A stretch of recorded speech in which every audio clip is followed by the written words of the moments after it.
और उसकी माँ की एक रोज अचानक आंखों की रोशनी चली गई।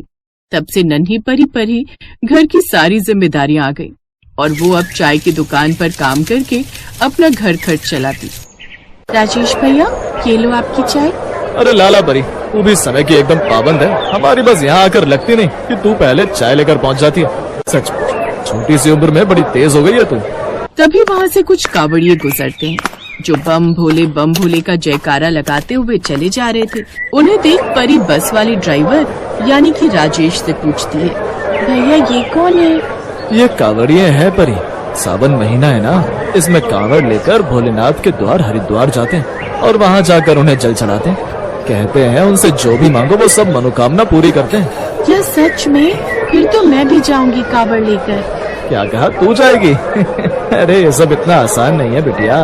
लेकिन नन्ही परी कहाँ किसी की मानने वाली थी और अब वो हर रोज घर आकर एक ही प्रार्थना अपने भोलेनाथ से करती, भोले बाबा इस बार मैं भी कावड़ लाऊंगी, आप मेरे छोटे पैरों की मदद करना कि मैं वहाँ पहुँच पाऊँ।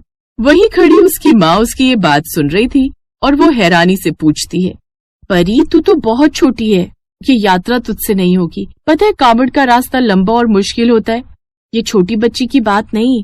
माँ मेरी श्रद्धा बड़ी है, उम्र नहीं, और भोलेनाथ के लिए तो उसके सभी भक्त एक समान होते हैं ना। अच्छा अब मैं चलती हूँ माँ, काम पर जाने के लिए देर हो रही है। ऐसा कहकर परी दुकान पर चली जाती है जहाँ से चाय ले जाकर वो लोगों में बांटती और उसे जो भी मजदूरी मिलती उसमें से थोड़ी वो कांवड़ पर जाने के लिए बचा लेती। एक दिन, माँ मैं लाला की दुकान से राशन ले आई हूँ, मैं भी हाथ धोकर खाना बना देती हूँ, तुम्हें भूख लगी होगी ना। मेरी बच्ची, मेरी वजह से तुझे कितनी मुसीबत झेलनी पड़ रही है, काश मैं ठीक होती तो तेरी कुछ मदद कर पाती। माँ तुम मेरे पास हो यही मेरे लिए काफी है, और देखना जैसे तुम्हारी आंखों की रोशनी गई है ना, ऐसे ही वापस भी आ जाएगी। ऐसा कहकर वो काम पर लग गई। ऐसे ही साल भर बीत गया और एक साल बाद फिर सावन का महीना आया तो गांव की औरतें, जवान, बूढ़े, लड़के लड़कियां सब कांवड़ यात्रा की तैयारी पर थे। तभी नन्ही सी परी भी छोटी सी कांवड़ हाथों में लेकर आ गई। अरे परी तू भी जा रही है? इतनी छोटी सी बच्ची कांवड़ लेने जाएगी? ये यशोदा का दिमाग तो खराब नहीं हो गया जो इस नन्ही सी जान को भेज रही है?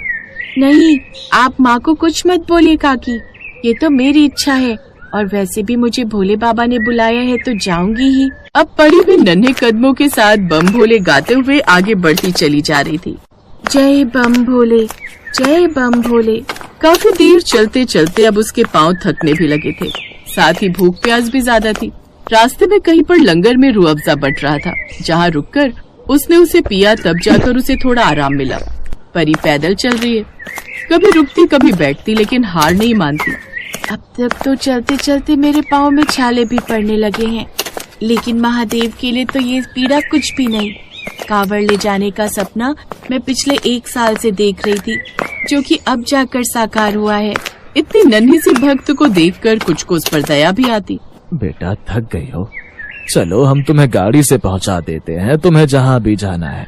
नहीं काका, मैंने भोलेनाथ से वादा किया है कि मैं पैदल चलकर ही आऊंगी उनके द्वार।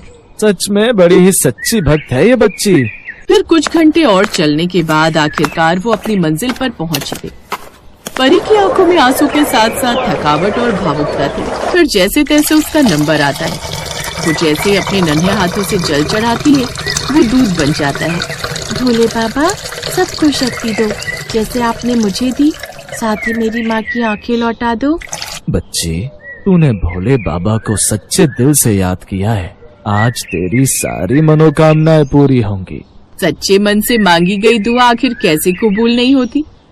वो अपने नन्हे कदम से जब कांवड़ लेकर घर लौटी तो उसकी माँ की आंखों की रोशनी पूरी तरह लौट चुकी थी। तू सच में भोले बाबा की भक्त है परी, तेरे कारण अब मेरी आंखों की रोशनी भी लौट आई है बेटी।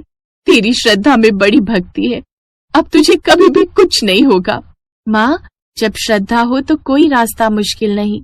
बिल्कुल सच कहा मेरी बच्ची। अब परी हर जगह मशहूर हो गई। साथ ही लोगों को जब उसकी गरीबी के बारे में पता चला तो उन्होंने उसे और उसकी माँ को मदद के तौर पर काफी पैसे भी दिए, जिससे उन्होंने खुद की दुकान खोल ली और धीरे धीरे उनकी गरीबी भी दूर हो गई। यशोदा अब पूरी तरह ठीक हो गई, इसलिए घर गृहस्थी अब वो संभालने लगी, जबकि परी को उसने अच्छे स्कूल में पढ़ने डाल दिया और उसकी माँ की एक रोज अचानक आंखों की रोशनी चली गई। तब से नन्ही परी पर ही घर की सारी जिम्मेदारियां आ गई और वो अब चाय की दुकान पर काम करके अपना घर खर्च चलाती। राजेश भैया, ये लो आपकी चाय। अरे लाला परी, तू भी समय की एकदम पाबंद है। हमारी बस यहाँ आकर लगती नहीं कि तू पहले चाय लेकर पहुँच जाती है। सच छोटी सी उम्र में बड़ी तेज हो गई है तू। तभी वहाँ से कुछ कावड़िए गुजरते हैं जो बम भोले का जयकारा लगाते हुए चले जा रहे थे। उन्हें देख परी बस वाले ड्राइवर यानी कि राजेश से पूछती है, भैया ये कौन है? ये कावड़िए हैं परी। सावन महीना है ना, इसमें कावड़ लेकर भोलेनाथ के द्वार हरिद्वार जाते हैं और वहाँ जाकर उन्हें जल चढ़ाते हैं। कहते हैं उनसे जो भी मांगो वो सब मनोकामना पूरी करते हैं। क्या सच में?